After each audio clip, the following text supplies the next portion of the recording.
करेण वीणां परिवादयन्तीं तथा जपन्तीं परेण मालाम् मरालपृष्ठां संसन्नविष्टां सरस्वतीं तां शिरसा नमामि। माँ पाणिनि के श्री चरणों में प्रणाम करते हुए आज इस श्रीमद् भागवत कथा भाग 3 में हम श्रीमद् भागवत कथा के महात्म का वर्णन करते हुए हम उस प्रसंग की ओर चल रहे हैं कि भक्ति व्याकुल हैं, ज्ञान वैराग्य बूढ़े हो गए हैं, उनको ठीक करने के लिए आकाशवाणी हुई है और नारद जी उन्हें आकाशवाणी ने बताया कि जाके सत्कर्म करो। तो सत्कर्म के स्वरूप की खोज करने के लिए निकल पड़े हैं। जो महात्मा मिल रहा है रास्ते में उसी को प्रणाम करते हुए कहते हैं, हे महाराज जी बताइए सत्कर्म किसे कहते हैं। छोटे मोटे महात्मा तो वैसे ही नारद जी के हाथ जोड़ लेते हैं। अरे नारद जी, ब्रह्मा जी के पुत्र हो आप, सारे ब्रह्मांड में तुम्हारी गति है और इतना दुनिया भर में घूमने वाले महात्मा हमसे आकर पूछ रहे हैं कि सत्कर्म किसे कहते हैं। हम क्या बताएंगे महाराज। और जो बहुत प्रतिष्ठित महान महात्मा थे वे अपनी इज्जत बचाने के लिए इशारा कर देते कि आजकल हमारा मौन व्रत चल रहा है, मौन खुलेगा तब बात करेंगे। मुकी भूतास्तथान्ये तू कि अंतस्तु पलायिता। कुछ मौन व्रत लेकर बैठ गए हैं तो कुछ दाएं बाएं हो गए, पर नारद जी को समुचित उत्तर देने वाला कोई महात्मा नहीं मिला। अब नारद जी को और भी ज्यादा परेशानी बढ़ गई कि अब क्या किया जाए भाई।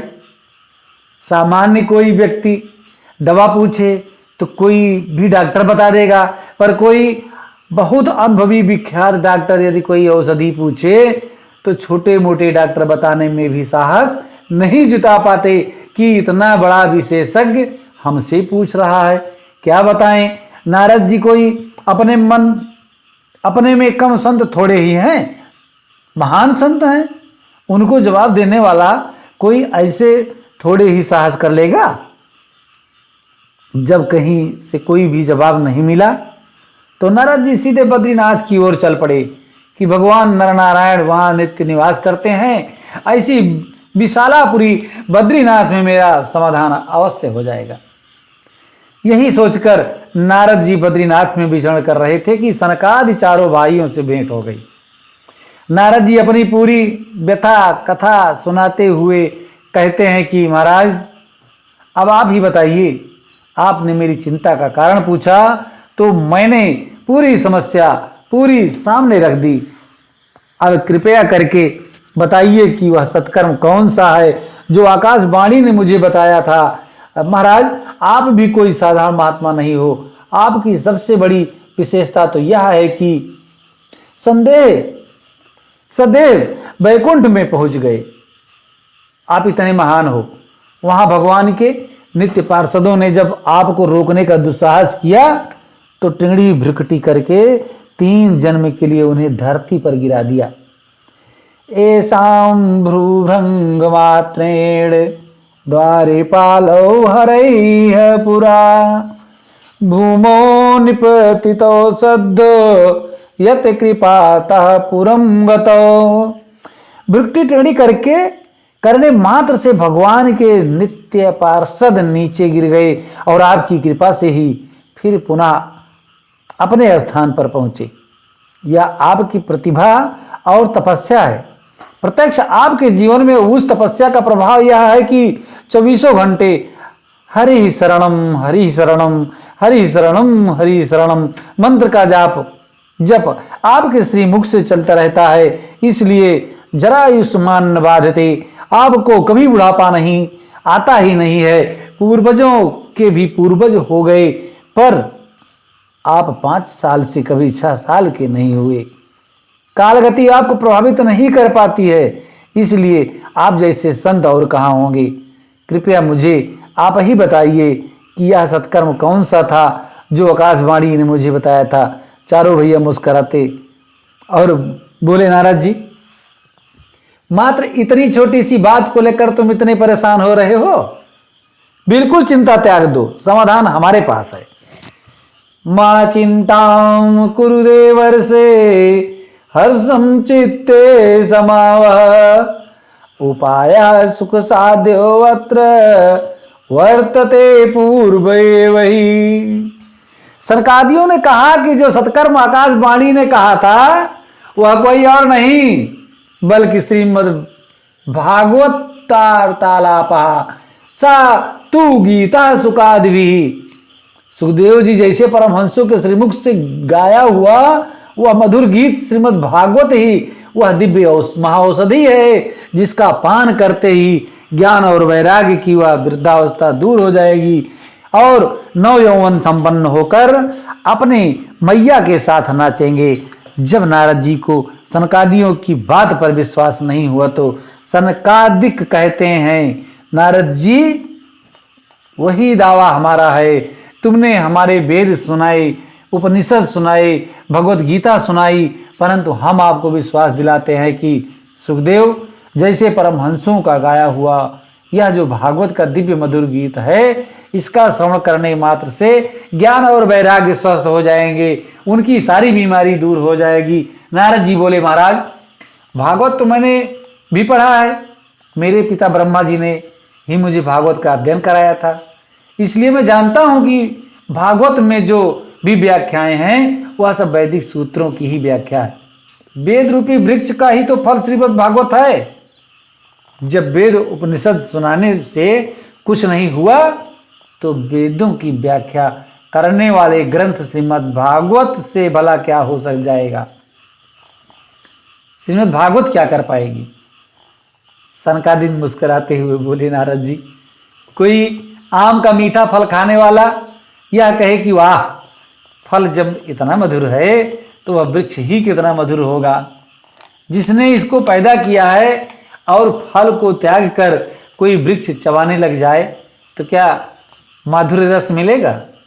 स्वाद लेने के लिए फल का ही सेवन करना पड़ेगा, वृक्ष में वह स्वाद नहीं मिलेगा। दूध से घी निकाला जाता है, पर जो काम घी कर लेगा वह दूध नहीं कर सकता। घी में बढ़िया बढ़िया पूड़ी सेंकते सेंकते घी खत्म हो जाए तो कोई तर्क दे कि बची हुई पूड़ी दूध में निकाल लो, क्योंकि दूध से ही तो घी निकलता है, पर दूध से कुछ नहीं होने वाला। गन्ना का रस ही शक्कर बनता है, पर जो मिठाइयाँ शक्कर से बनती हैं वह गन्ने के रस से नहीं बन पाएंगी। इस प्रकार विशिष्ट दृष्टांतों से जब सनकादियों ने नारद जी को समझाया तो नारद जी की शंका तुरंत दूर हो गई। नारद जी हाथ जोड़कर बोले, भैया अब मैं समझ गया कि पढ़ लिख कर कोई कितना भी बड़ा पंडित बन जाए, पर आप जैसे महापुरुषों का सत्संग जब तक नहीं करेगा तब तक शास्त्रों का रहस्य समझ नहीं सकता। पर आप जैसे महान संतों का दर्शन भी ऐसे ही नहीं मिल जाता। भाग्योदयेन बहुजन्म समर्जितेन सत्संगम चलबते पुरुषो यदा वै अज्ञान हेतु कृत मोह मंदांधकारनाशम विधाय ही तदोदयते विवेका। इसी जन्म के भाग्य से नहीं अपितु जन्म जन्मांतरों के जब पुण्योदय भाग्योदय होते हैं, जब जीव को सत्संग लाभ प्राप्त होता है, आप जैसे संतों का दर्शन और संग मिलता है और उससे विवेक जागता है, जब विवेक का सूर्य उदय होता है तो अज्ञान का सारा अंधकार नष्ट हो चला जाता है। इसी बात को हमारे गोस्वामी जी कहते हैं। श्री रामचरितमानस में कहा गया है कि बिनु सतसंग विवेक न होई, राम कृपा बिनु सुलभ न सोई, आवत यही सर अति कठिनाई, राम कृपा बिनु आई न जाई। सत्संग की महिमा, सत्संग की सरिता में सरोवर होने का सौभाग्य उन्हीं सत्पुरुषों को प्राप्त होता है जिन्हें गोविंद अपनी कृपामयी चुंबक से खींच कर लाते हैं। वे न चाहे तो छुट्टी लिए बैठे रहो, 7 दिन इधर उधर के गोरख धंधों में निकल जाएंगे, पर एक क्षण का भी समय कथा सुनने का नहीं मिल पाता। चाह कर भी लोग नहीं आ पाते। आते वही हैं जिन्हें श्रीहरि अपनी कृपा की चुंबक से खींच कर बुलाते हैं, वही लोग इस वीडियो को भी सुनेंगे जिन्हें श्रीहरि चाहेंगे। नारद जी बोले, महाराज मेरा परम सौभाग्य है कि आप जैसे संतों का मुझे दर्शन प्राप्त हुआ। अब तो मैं आपके ही श्रीमुख से भागवत संहिता श्रवण करना चाहता हूँ। सनकादिक बोले, नारद जी हमें तो एक ही प्यारी जगह लगती है, माँ गंगा के पावन पुलिन पर हरिद्वार है, उसी के आनंद तट पर कथा होगी। गंगा द्वार समीपे तू तटमानंदा नामकम। एक बात विचारी है कि जब कहीं भी कथा करनी थी तो बद्रीनाथ में ही कर लेते। बद्रीनाथ से उतरकर हरिद्वार में आयोजन करने क्यों आए? इसका समाधान है कि बद्रीनाथ में कथा तो प्रेम से हो जाएगी, पर श्रोता कहाँ मिलेंगे? यह उस काल की बात है जब लोग प्रायः महाप्रयाण करने ही जाते थे। गिने चुने लोग तो बद्रीनाथ पहुंच पाते थे, और जो पहुंच जाते थे वह इतने सिद्ध कोटि के होते थे कि उनकी समाधि ही लग जाया करती थी। तो पहले तो गिने चुने लोग, उनमें भी सब समाधि लगाए बैठे हैं, तो वहाँ कथा कौन सुनेगा? इसलिए नीचे उतरकर हरिद्वार में आए। और दूसरी बात, ज़्यादा नीचे भी इसलिए नहीं गए कि जो सिद्ध कोटि के संत हैं वह संसारियों के बीच ज़्यादा नहीं जाते। हरि का द्वार है, यह हरिद्वार है। यहाँ पर कथा का ज्ञान दीप प्रज्वलित हुआ तो ऊपर नीचे बाहर भीतर सर्वत्र इसका प्रकाश पहुंचेगा। दिल्ली वाले कथा सुनना चाहेंगे तो छुट्टी लेकर हरिद्वार आ सकते हैं। और बद्रिका आश्रम की पर्वतमालाओं में विराजमान जो सिद्ध कोटि के संत हैं, यदि वे सुनना चाहेंगे तो अपनी समाज छोड़कर हरिद्वार तक आ जाएंगे। जीवन मुक्त ब्रह्म पर चरित सुनहि तज ध्यान। महात्मा लोग ध्यान समाधि आदि छोड़कर नीचे आ जाएंगे और संसारी लोग नीचे से थोड़ा ऊपर आ जाएंगे। इसलिए यह भव्य आयोजन मध्य की भूमि हरिद्वार में ही करना श्रेष्ठ होगा। तो नारद जी सनकादिक चारों भाइयों के साथ हरिद्वार की पावन भूमि में आए और नारद जी ने बढ़िया गंगा जी की रेती इकट्ठी करके एक छोटा सा मंच बना दिया। चारों भैया उसी पर व्यासपीठ समझकर बैठ गए और गद्दा और बिछौने की कोई जरूरत नहीं। गंगा जी की नवकोमल बालू कण में ही महात्माओं की आसन जम गई। गंगा मैया के पावन पुलिन एवं प्रेम पूर्वक भगवान की मंगलमयी कथा सनकादियों ने प्रारंभ कर दी। ऋषि मुनियों को पता चला तो सब दौड़े भागे चले आ रहे हैं। प्रगुरु श्रेष्ठ सवनश्च गौतमो मेधातिथि देवरातो रामस्तथा गादिसुतश्च साकलो मृकण्डुपुत्रा त्रिजपल्लादा योगेश्वरौ व्यास पराशरौ च छायास्तु कौजाजिलज्जहु मुख्या सर्वे अमयि मुनिगणा सपुत्र शिष्या स्वस्त्रीभिरायुरुति प्रलये न युक्ता। जो गृहस्थ संत थे वह अपने स्त्री पुत्रादि के साथ दौड़े दौड़े चले आए। जो विरक्त संत थे वह अपने शिष्य परिकर को साथ में लेकर आए। सब ऋषि मुनि दौड़े दौड़े आए और देखते देखते गंगा तट ऋषियों से भर गया। कोई जय जयकार बोल रहा है, कोई शंख फूंक रहा है। जय शब्दो नमः शब्दा शंख शब्दस्तथैव चा। गंगा तट जय घोष से गूंज उठा। अब उस पावन संतों के समाज के मध्य सनकादियों ने कथा का शुभारंभ किया। सदा सेव्या श्रीमद्भागवती कथा यस्या श्रवण मात्रेण हरिश्चित्तम समाश्रयेत।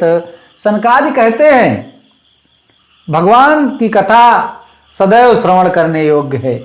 इसके श्रवण करने मात्र से चित्त में हरि चिपक जाते हैं।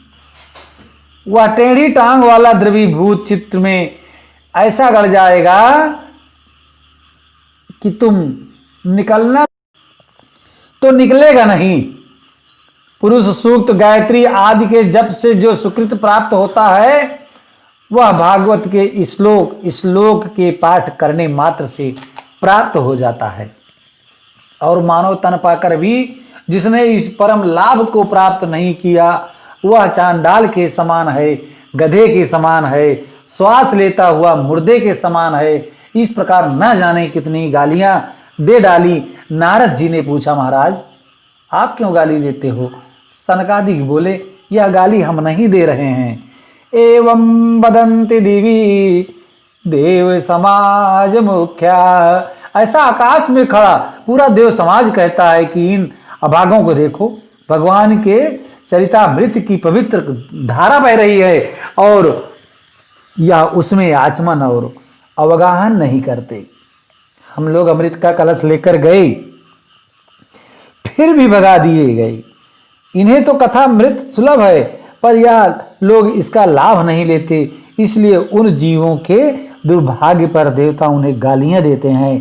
सनकादिक चारों भाई भागवत की महिमा मुक्त कंठ से गा ही रहे थे कि उसी क्षण एक दिव्य अलौकिक नाम संकीर्तन की ध्वनि सुनाई पड़ी। सबने देखा क्या? सबने क्या देखा?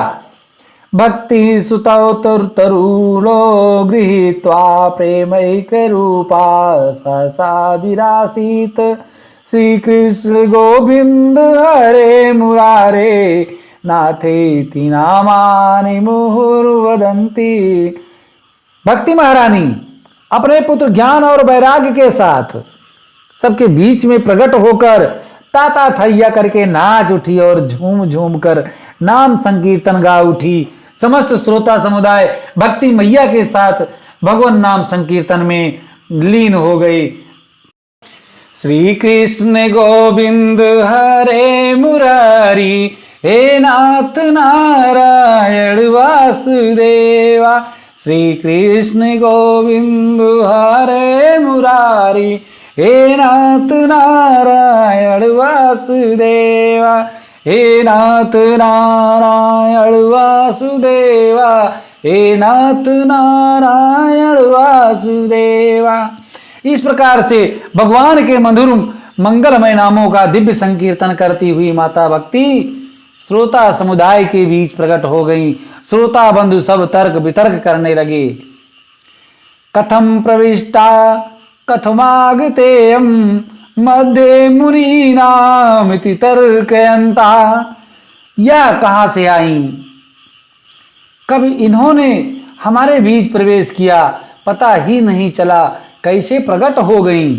सनकादियों ने कहा, भाई जहां भगवान की मंगलमयी मधुर कथा होती है वहां पर भगवती भक्ति महारानी स्वतः प्रकट होती हैं। भक्ति मैया ने सनकादियों से प्रणाम करके पूछा, भगवान यहाँ आपने बैठने की अलग अलग व्यवस्थाएं सबको दी हैं, परंतु अहम क्वतिष्ठामि, महाराज मैं कहाँ बैठूं, मेरा स्थान कौन सा है? सनकादियों ने कहा, देवी यहाँ जितने भी वैष्णव भक्त श्रोता समुदाय जो बैठा है उन सबके हृदय भवन में जाकर आप विराजमान हो जाइए, क्योंकि त्रिभुवन में वही धन्य है जिसके हृदय भवन में भक्ति का निवास है। जिसके भवन में भक्ति महारानी विराजमान हो जाएं, फिर उसे भगवान के पीछे नहीं भागना पड़ता, वरन भगवान ही उसके पीछे पीछे भागते हैं। सकल भुवन मध्य निर्धनास्ते अपि धन्य निवसति हर्षिदेशाम। श्री हरि एक भक्ति रेखा भक्ति रेखा हरिरिपि निजी लोकम सर्वथा तो विहाय प्रविशति हृदय से तेसाम भक्ति सूत्रोपन्नदा। त्रिभुवन में वही धन्य है, पूरे संसार में त्रिलोक में वही धन्य है जिसके हृदय भवन में भक्ति महारानी विराजमान है। क्योंकि भगवान जिस भवन में भक्ति को देखते हैं फिर अपना वैकुंठ त्याग कर उस भक्त के हृदय में भगवान जबरदस्ती घुसपैठ करते हैं। और एक बार सरकार घुस पाए फिर भक्त कितनी भी कोशिश कर ले फिर निकलने वाले नहीं है। भाई भवन सुंदर हो और भगवान की प्रिय भक्ति से समन्वित हो तो भगवान भला कैसे कब्जा न करें। खाली मकान पर ही कब्जा होता है। भगवान भवन में झांक कर देखते हैं, जब देखते हैं कि काम, क्रोध, मोह, लोभ, मद, मोह, मत्सर, ईर्ष्या, द्वेष, छल, कपट, अरे साहब इस भवन में तो बड़ी लंबी सेना भरी है। तो अपने लिए स्थान रिक्त न पाकर ठाकुर जी लौट पड़ते हैं और जब झांक कर देखते हैं कि भवन एकदम खाली है, भवन खाली होने के साथ साथ सुंदर भी है और भगवान को जब उस भवन में अपनी प्राण प्रिया भक्ति का दर्शन भी हो जाए तो फिर भगवान कैसे भी अपने आप को रोक नहीं पाते। ऐसे खाली मकान पर भगवान का तो तुरंत कब्जा करने का मन होता है। जिस भवन में भक्ति देवी रहती हैं उस भवन को ऐसा परिष्कृत, परिमार्जित कर देती हैं कि भगवान के अनुकूल उसका श्रृंगार कर देती हैं, सुसज्जित कर देती हैं। अब मकान खाली, वह भी सजा हुआ, उस पर भी कृष्ण प्रिया भक्ति का उसमें निवास होए तो फिर ठाकुर जी कैसे छोड़ें। प्रविशते हृदय तेषाम, हठात उस भवन में घुस पड़ते हैं और एक बार प्रवेश कर पाए तो भक्ति सूत्र में बंध जाते हैं। भगवान को बांधने वाली भगवान की प्रिया भक्ति महारानी है। ऐसा प्रेम पास में प्रभु को बांधती है कि यदि यह जाना भी चाहे तो जा ही नहीं सकते। ठाकुर जी का ही वह मकान छोड़ने का मन नहीं होता। श्री सूत जी कहते हैं, हे ऋषियों, अब देवर्षि नारद ने सनकादियों से कहा कि भगवान, हमने प्रत्यक्ष देख लिया कि श्रीमद् भागवत के श्रवण से ज्ञान और वैराग्य के साथ भक्त किस प्रकार से पुष्ट होकर नाचती हैं, परंतु अब यह प्रश्न करना चाहता हूं कि श्रीमद् भागवत कथा के सुनने से केवल भक्त ज्ञान और वैराग्य ही पुष्ट होते हैं अथवा पापियों के पापों का भी प्रक्षालन हो सकता है। यदि हो सकता है तो कैसे कैसे पापों का शोधन संभव है। के विशुद्धंती वदन्तु माम। सनकादिक मुस्कुराते हुए बोले, नारद जी कैसे कैसे पापी तरते हैं, इसे तो छोड़ो। हम तो यह कहते हैं कि जिसने जीवन में पाप के अतिरिक्त दूसरा कोई काम नहीं किया हो, अत्याचार, दुराचार, भ्रष्टाचार, पापाचार में ही अपने जीवन को समर्पित जिसने कर दिया हो, ऐसे महापापी कदाचित जीवन में एक बार भी कथा न सुन पाए तो मरने के बाद कहीं भूत प्रेत की यौन में जाकर सुने तो भी वह परम पावन हो जाता है। ये मानवा पाप कृतस्तु सर्वदा सदा दुराचार रता विमार्गगा क्रोधाग्नग्धा कुटिलाश्च कामिनः सप्ताह यज्ञेन कलौ पुनन्ति ते। नारद जी बोले, वाह महाराज वाह, गजब कर दिया आपने। जीते जी की बात छोड़ दो, मरने के बाद भी सुनकर तर जाए, ऐसा कभी आज तक संभव हुआ है? कोई प्रमाण है क्या? सनकादियों ने कहा, हाँ नारद जी, हम तुम्हें एक इतिहास सुनाते हैं और अब हम इसे अगले दिन, अगले चौथे भाग में इसका वर्णन करेंगे, गोकर्णोपाख्यान का। और हमारे सभी सुधी श्रोता बंधु, जो भी हमारे इस कथन में त्रुटि आई होगी उसके लिए क्षमा करेंगे और मुझे कमेंट करके कमेंट बॉक्स में अवगत जरूर कराएंगे।